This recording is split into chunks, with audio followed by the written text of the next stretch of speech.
আসসালামু আলাইকুম রহমতুল্লাহ। আশা করি সকলেই ভালো আছেন।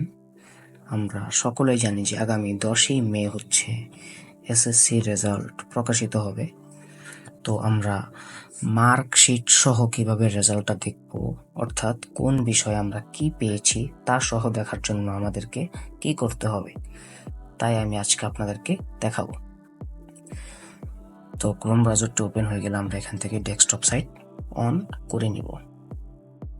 আমরা এখান থেকে সার্চ বারে যে লিখব বাংলাদেশ এডুকেশন বোর্ড লিখে আমরা সার্চ করে দিব।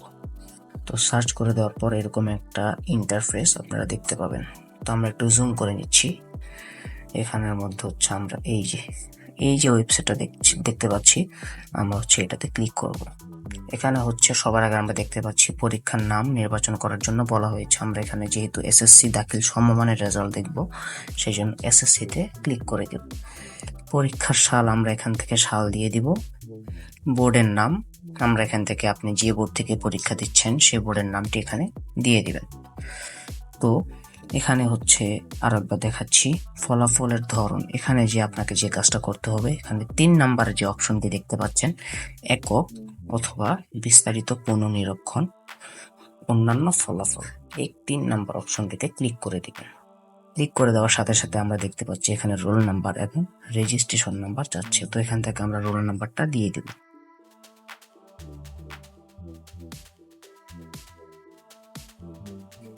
রোল রেজিস্ট্রেশন নাম্বার দেওয়া হয়ে গেলে আমরা এখানে দেখতে পাচ্ছি ছবিতে প্রদর্শিত নম্বর টাইপ করুন। এখানে ছবিতে একটি নাম্বার দেখাচ্ছে, নাম্বারটি আমরা এখানে বসিয়ে দিব। নাম্বারটি হচ্ছে 3899।